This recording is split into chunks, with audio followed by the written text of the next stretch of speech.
Iniciamos este nuevo episodio de Hitos de la Historia. Mientras realizaba su tesis doctoral en Nueva York, nuestro invitado de hoy, que es biólogo y también ex ministro, recibió consejos fundamentales que moldearon su aproximación científica. Y nació este ensayo sobre el valor de la ciencia y la transformación de la vida. Se llama, ahí está, no sé si por la luz se ve un poco, La liebre y el compás. Ahí está, de nuestro invitado de hoy, el ex ministro y también el biólogo Andrés Couve, a quien le agradecemos el tiempo y le damos la bienvenida. ¿Cómo está, Andrés? Muchísimas gracias a ustedes por la invitación y encantado de estar en tu programa.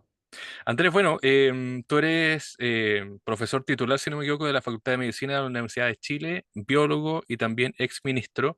Y me gustaría saber, antes de ir al libro en sí, em, si tenías, no sé, costumbre, por ejemplo, de ir generando estos textos que uno lee en este libro, si también tenías, no sé, la necesidad de ir escribiendo antes de traspasarlo, no sé, a los papers o a otros documentos.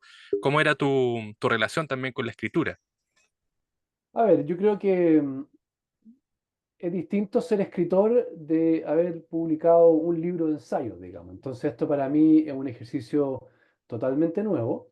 Me demoré mucho tiempo, comencé por allá por el año 2017, cuando hice una estadía en París, en unos centros de investigación, uno de microfluidos que se llamaba, y otro en un centro de investigación interdisciplinaria, y hice un breve curso para estudiantes de doctorado sobre el valor de la ciencia y ahí empecé a plasmar algunas de las ideas que están en el libro.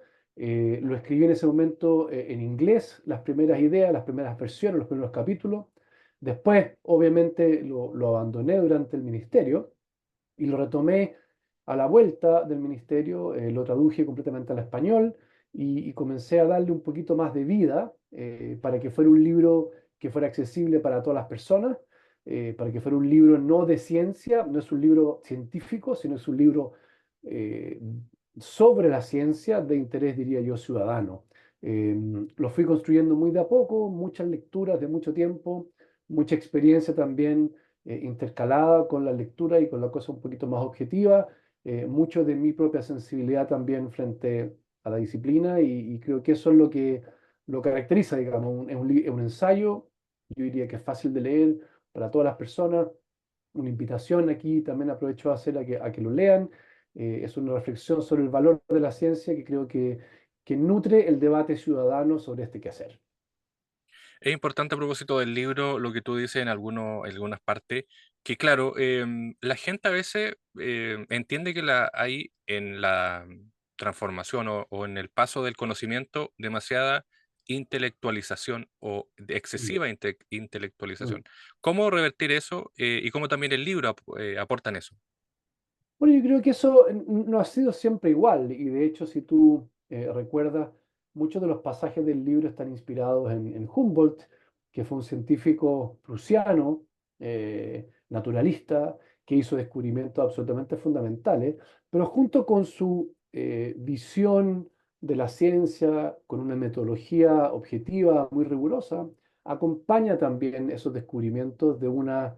em, descripción sensible de cómo era ese entorno, qué es lo que le pasaba, qué le producían esos lugares por los cuales él eh, transitaba. Entonces, creo que esa combinación de ciencia y experiencia, de los temas un poquito más rigurosos, objetivos, característicos de la ciencia y las cosas más sensibles, se perdieron, se perdieron en el camino, quizá en la segunda mitad del siglo XX, por un exceso de racionalización, donde la ciencia se convirtió en un quehacer un poquito alejado de la sociedad, muy hermético en la academia, y creo que es conveniente pensar que podemos tener una visión distinta de la ciencia, que está mucho más integrada al quehacer de cada uno de nosotros todos los días, a nuestro quehacer cultural, a cómo interactuamos con otras personas, cómo usamos estos dispositivos tecnológicos y cómo también vivimos en un mundo que culturalmente ha sido definido por los descubrimientos. Entonces, realmente un intento de dar cuenta de la magnitud de las transformaciones y del impacto que tiene en la vida de cada uno de nosotros, a veces de forma muy tangible y otras veces de manera menos tangible, digamos, un poquito más difusa, que hay que poner un poquito de atención, parar las antenas y decir, mira, no es lo mismo vivir en un mundo que gira alrededor del Sol, a uno que el Sol gira alrededor de la Tierra, digamos, son dos universos distintos, ¿eh? Y sin embargo, el Sol sale siempre por donde mismo y el sentido común nos dice que es el Sol el que se mueve, pero saber que vivimos en un universo que estamos en la esquina de una galaxia realmente nos cambia nuestra cosmovisión y eso creo que es parte importante de lo que trata de transmitir este libro también. Y esos son aspectos que son racionales y otros que hemos perdido sobre la sensibilidad con estos aspectos un poco menos tangibles. A propósito de lo último como que decía, el tema del sentido común, que a veces se pierde, tú en el libro también hablas sobre por qué persisten las supersticiones a propósito de la Mm, ciencia. Porque claro, uno podría decir, no sé, me acuerdo de alguien que decía, bueno, la gente cree, algunos creen que el hombre todavía no ha ido a la luna, hay gente que claro. dice que la Tierra es plana, cosas por ese estilo. Pero aún así, ¿por qué la ciencia tiene también esa variante o esa crítica o gente que teniendo los datos no todavía cree en las supersticiones, todavía persiste la superstición? Claro, esa es una pregunta, digamos, fundamental y yo no tengo la respuesta, digamos. Lo que sí puedo aportar es que podemos poner ciertas categorías, ¿cierto? Por ejemplo, hay algunos movimientos anticiencia, como los que tú mencionas, que tienen un fundamento religioso. Eh, ¿Es la evolución de las especies o es una visión creacionista que comienza con el Génesis y la creación del hombre y después de la mujer? Entonces, hay una visión creacionista y una visión de la evolución que no necesariamente son compatibles. Y una se basa en evidencia y otra es un mito fundacional, ¿cierto? Entonces ahí hay un tema religioso. Pero después tú mira lo que tú mencionabas, los terraplanistas o los anti-Apolo o incluso los antivacunas, ¿cierto? Pareciera haber ahí un tema más bien como de un sentimiento antisistema. ¿Ah? No me van a decir qué es lo que ha ocurrido y qué es lo que no. Yo decido por mí mismo cómo es la historia, cómo yo la construyo. Y entonces hay una visión como antisistémica, que hay como una rebelión contra el sistema, que no es lo mismo que la visión religiosa, ¿sí? Y finalmente hay otras, probablemente hay muchas otras, digamos, pero hay al menos una más que tiene que ver con esto que yo le llamo como el regreso a lo natural, esta como fantasía que tenemos de que el ser humano puede volver a vivir en ese escenario pastoral, digamos, pastoril, ¿cierto? Donde la vida era mucho mejor y era natural y todo eran productos naturales. Y hay una tendencia también hacia eso, hacia volver a lo natural, en contra, por ejemplo, de las vacunas, ¿cierto? Porque las vacunas son tecnológicas y nosotros queremos vivir un mundo natural. Y no nos damos cuenta que la apreciación de ese mundo natural se da porque hoy día tenemos la oportunidad de vivir, primero que nada, porque hemos podido superar grandes brechas de mortalidad infantil, de nutrición, de longevidad, y podemos apreciar mucho más tiempo lo que ocurre en este mundo. Entonces, hay distintas razones, y yo creo que, como tú bien dices, a mí también me resulta muy paradójico.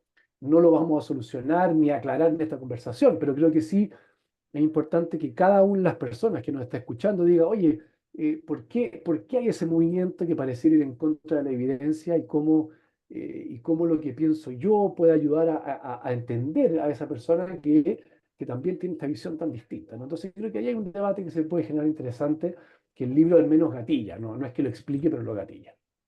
Y a propósito de lo último que tú decías, porque claro, está esta suerte de idea religiosa, la otra idea antisistema, pero está también el otro sentido que uno puede decir, bueno, o los mismos científicos o la gente que desarrolla vacunas o tratamientos, dicen, bueno, esto es lo que hay que hacer. Em, puede ser también tan frío desde el otro lado, es decir, puede también haber una equivocación o Sí. un error o simplemente instrumentalizar al ser humano a propósito de la verdad científica. Claro, yo creo que eso también es importante. Yo creo por eso que a mí no me gusta hablar de la verdad, a mí me gusta hablar de descubrimientos, de hipótesis, de prueba, de evidencia que se sustenta científicamente, pero eso también va cambiando y eso también es dinámico y vamos inventando teorías para explicar el mundo y en la medida que lo expliquen bien, y en particular en las ciencias naturales que lo puedan predecir. Entonces esa ciencia es robusta. Pero yo creo que tú le apuntas a un tema que para mí es fundamental y probablemente las personas que nos escuchan también lo van a encontrar importante, que es que el científico tampoco puede convertirse en un sacerdote que predica la verdad, ¿sí? Es una actividad humana, es una actividad que va cambiando, nuestro conocimiento del mundo va cambiando, se va actualizando, eso va trayendo progreso, también problemas, y por lo tanto es una actividad mucho más humana. Aquí no hay una actividad como la que se creía en un momento, y ese es mi parecer, digamos, de que hay una traducción de ese mundo natural, desconocido, que se le traduce a nosotros los ciudadanos de a pie por esta élite científica que está sobre un pedestal. Yo creo que la ciencia juega un rol mucho más integrado en la sociedad, y es de esa manera que a mí me gusta verla, digamos, de una manera mucho más horizontal, donde se trata de un debate racional, analítico, crítico, pero que todas las personas tenemos todas las herramientas para hacerlo, digamos, y para hacer Hay, ese juicio, ¿no? Para hacer ese juicio. que es lo más importante. Sí. Em, no solamente hay principios científicos, sino también indagaciones filosóficas. ¿Cómo la filosofía Mm. también nos aporta en algo que quizás no necesariamente puede tener la misma valoración que algo científico, pero la filosofía también nos mueve? ¿Tú lo relacionas ahí sobre el papel que juega en la ciencia la filosofía? No, claro, porque finalmente nosotros a veces pensamos que la ciencia es como el cuerpo de conocimiento, ¿cierto? Lo que está en los libros, en los artículos científicos, en los documentales científicos. Y la verdad que sí, esa es parte de la ciencia, que es el cuerpo de conocimiento, y todo ese conocimiento está interrelacionado, ¿no? Una cosa depende de la otra. Es ese cuerpo, pero más que nada, la ciencia es una forma de conocer, es una metodología de conocer, es una metodología para conocer. Y una metodología que tiene un cierto procedimiento que puede ser más o menos desordenado, pero es más o menos lo mismo, tiene que ver con indagación, es inquisitivo, tiene que ver con hipótesis, tiene que ver con afirmaciones que uno pueda testear, refutar, pero no es la única forma de conocer el mundo, y nosotros podemos conocer el mundo a través de la reflexión. Y tú hablabas de la filosofía y de las humanidades, de la literatura, que te permite conocer el mundo y te amplía los márgenes de este universo conocido con otra metodología, de otra manera, ¿cierto? Pero es igual de importante. Y lo mismo con lo que yo llamo la introspección, que son los conocimientos más espirituales, que también son tremendamente relevantes para conocer el mundo y para expandirlo. Entonces lo que ocurre es que estas al menos tres formas de conocer tienen que conversar, y tienen que ser las tres un complemento a cómo conocemos el mundo. Yo creo que parte de lo que conversábamos al principio, que se nos ha alejado la ciencia, tiene que ver con que le pusimos un rol hegemónico, y yo creo que es tiempo de que en este momento tan tecnologizado, con mucha inteligencia artificial, con grandes desafíos de, de- de discernir qué es lo que eh, verdadero frente a las fake news, frente a las noticias falsas, frente a lo que crean las redes sociales, digamos, tiene que ver con pensamiento crítico, con pensamiento analítico, y eso tiene mucho que ver con la filosofía, mucho que ver con la reflexión, y por lo tanto es un buen momento para decir, mira, la ciencia es una manera de conocer, hay otras, y esas otras también son relevantes para que entendamos este mundo en que vivimos, digamos. Así que yo soy partidario de aprender mucho de la filosofía, de la literatura, la poesía, y también los conocimientos más espirituales, digamos. Y a propósito de eso, en Chile, ¿cómo lo analizas tú pensando en que, bueno, tú eres académico, pero también te tocó tener el rol de ministro? Y desde ahí también la perspectiva se amplía, es decir, no es solamente desde la academia que pudiste verlo, sino también desde el ministerio. Em, Desde tu perspectiva, ¿cómo está Chile hoy día a propósito del desarrollo científico o de estas búsquedas también? O de incluso, no sé, el financiamiento, el apoyo, que es algo que siempre se le pone el hincapié en Chile, que hay poca plata para la ciencia y todo lo demás. Claro. Mira, yo creo que el diagnóstico es bien claro y es muy compartido. Yo dudo que haya alguien hoy día que esté en contra de este diagnóstico. Es una comunidad pequeña, tenemos un investigador por cada 1.000 personas empleadas, otros países tienen 6 o 7, o sea, tenemos una comunidad muy chiquitita, pero esa comunidad es muy productiva, es decir, genera mucho conocimiento, ese conocimiento se difunde a nivel internacional en revistas de investigación científica, esos son los artículos científicos que se publican. Chile tiene una alta productividad científica, estamos formando muchas personas, hay muchos estudiantes de posgrado en ciencia en Santiago y en las regiones. Las regiones han tenido un crecimiento muy significativo en formación de científicos y científicas, en programas de posgrado, muchos programas de astronomía en el norte hacia el sur, de oceanografía, programas de medio ambiente, de cambio climático, de glaciología, etcétera.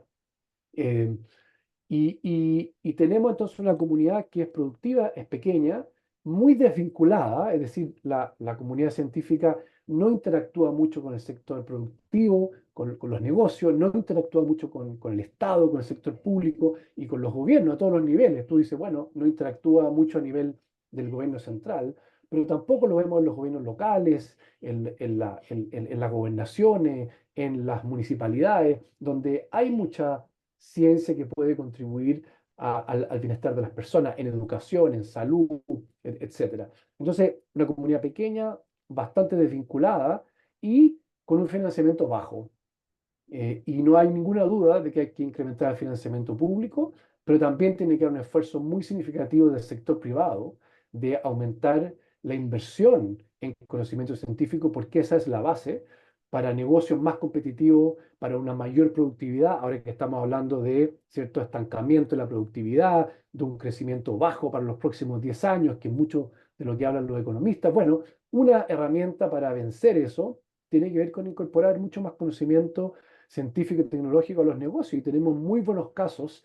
Yo sé que tú estás hoy día en una ciudad del sur, digamos, y tenemos hoy día muy buenos ejemplos en el sur de Chile, donde hay empresas biotecnológicas que están partiendo de la base que el conocimiento es la fuente del valor y la riqueza. Y ahí están haciendo aportes muy significativos en biotecnología, en el sector forestal, en el sector acuícola, donde hay muchas personas con esta visión, yo te diría, que se fundamenta en lo intensivo del conocimiento para una buena economía. Entonces, una comunidad bastante buena, tenemos nichos, tenemos pequeños grupos extremadamente buenos en astronomía, en matemática, en neurociencia, en ciencias de la Tierra, pero nos falta crecer y nos falta vincular.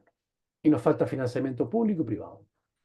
Y a propósito de eso, obviamente tú lo comentabas por el tema de tu trabajo, pero bueno, siempre las comparaciones son odiosas, pero no sé si Chile está tan atrás en materia científica o lo que falta es voluntad, no sé si política, económica, pensando en que, corrígeme si me equivoco, la ciencia también no solo es el presente, sino también el futuro, y el negocio o la economía en sí también es el futuro. O sea, por ejemplo, la tecnología, el tema también de las vacunas, lo que ocurre con la pandemia, todo eso.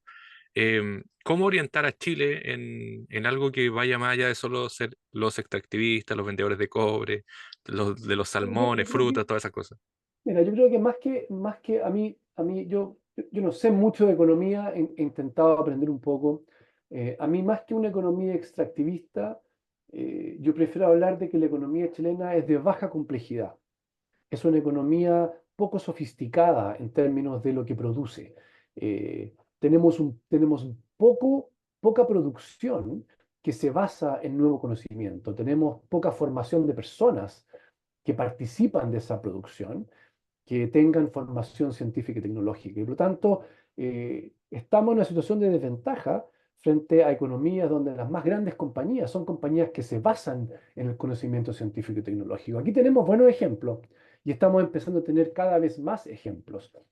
Y te mencioné, para ponerte un ejemplo, en el sur de Chile, hay una empresa que se llama Cura Biotech, que es una empresa de biotecnología basada en Puerto Varas que genera enzimas para un sector forense y se transformó en un exportador de enzimas, que son proteínas que tienen ciertas funciones como unas pequeñas maquinitas que trabajan para investigación forense. Y en el fondo, creo que eso es el ejemplo de que pueden ocurrir estas cosas, pero son pocos ejemplos. Tenemos que hacer que esos ejemplos sean mucho más, que puedan participar mucho más de la economía. Pero en la base de esto está el que yo creo que los políticos actúan en base a lo que yo llamo la pulsión ciudadana, ¿cierto? Lo que la ciudadanía espera, las expectativas de la ciudadanía, los intereses de la ciudadanía. Y habiendo estado en el mundo científico, habiendo estado en política, más que tener como blanco a los políticos, este libro tiene como público objetivo a la sociedad para contribuir a ese debate, para que después nuestros políticos no tengan opción, porque vamos a vivir una sociedad que valora el conocimiento y esa valoración es la que yo es en la que a mí me gusta trabajar, en la valoración del conocimiento de la sociedad, porque creo que eso va a tener como consecuencias. Es cierto que es a más largo plazo, es cierto que es una vuelta larga, pero si nosotros los ciudadanos y las ciudadanas estamos convencidos de que aquí hay un poder, entonces la economía va a, va a trabajar en pos de ese objetivo y la política también. Y yo creo que ese es el debate que nos falta y al que yo humildemente creo que puedo contribuir, digamos, ¿eh? El libro se llama La liebre y el compás, es de Andrés Couve. ¿Qué pasó cuando terminaste el ensayo o qué ha pasado también con las impresiones de tus colegas o de gente que ha leído el libro? En lo personal, ¿cómo te han comentado el tema y cómo también puede ir cambiando la perspectiva de la gente que lee este ensayo? Mira, yo creo que he conversado con bastante gente. Yo creo que se está leyendo. Es un libro, como te digo yo, que lo puede leer cualquier persona que tenga interés en este tema. em, Está escrito de una manera muy cercana, al menos eso intenté describirlo de una manera cercana. A pesar de que tiene complejidades, ¿cierto? Que hay que atravesarlas, pero está escrito de una manera que, que parezca una conversación que nos interesa a todos, no solamente a los científicos. Eh, Estamos en el primer mes, como te decía al principio, este es un libro que se publicó a principios de octubre, está disponible en librería, también está disponible para encargarlo online. eh, y, y me parece que está empezando a generar una discusión sobre por qué hacemos esto y cuál es el beneficio para el país y por qué me tengo que involucrar en esto y por qué tengo que saber sobre esto. Eh, entonces, a pesar de que no tengo números para decirte, yo creo que los comentarios que he recibido han sido, yo diría que más que nada como, como cariñosos, en el sentido de que hay un intento genuino de establecer una conversación amable, y creo que eso está siendo reconocido por los lectores. Y Andrés Couve, ¿en qué está ahora? A propósito de que, bueno, es académico, biólogo, fue ministro. ¿Qué es lo que ocupa el tiempo de Andrés Couve ahora? Yo soy profesor de la Universidad de Chile, de la Facultad de Economía, hago clases de neurociencia a todas las carreras de la salud, a medicina, enfermería, obstetricia, terapia ocupacional, etcétera, etcétera. Eh, Trabajo también en algunos temas de gestión en la universidad, a gestión y administración, y estoy asesorando a una consultora de innovación para incorporar más ciencia y tecnología a los negocios. Es una consultora que se llama IDEMAX y lo que estamos haciendo es vincular el conocimiento científico con esas necesidades productivas que tiene nuestra economía. Aquí tenemos oficina también en Ciudad de México, eh, y entonces tenemos una tarea, una misión de que nuestra economía se sofistique a través del conocimiento científico y tecnológico y tengamos una economía sostenible, pero una economía buena, productiva, competitiva, y a eso estoy dedicado también parte de mi tiempo. Así que distribuyéndome entre la universidad, el mundo de los negocios, y dándome contra la pared, pensando en qué tendría que decir en un segundo libro que no estoy ni cerca de ni siquiera empezar a pensar. Ahí está, por lo menos está el primer libro, La liebre y el Este es el primero. compás de Andrés Couve, un ensayo sobre el valor de la ciencia y la transformación de la vida de editorial Planeta Paidós, que es parte de Planeta. Lo pueden buscar, está en digital y está también en librerías. Andrés, un millón de gracias, gracias por el tiempo, gracias también por comentar parte de tu trabajo en este libro, en este ensayo. Muchísimas gracias a ti por la invitación, encantado. Un saludo a nuestros auditores y auditoras y invitarlos nuevamente a que lean esto, que lo comenten, que me escriban. Feliz de discutir sobre estos temas hoy día y en un futuro cercano también.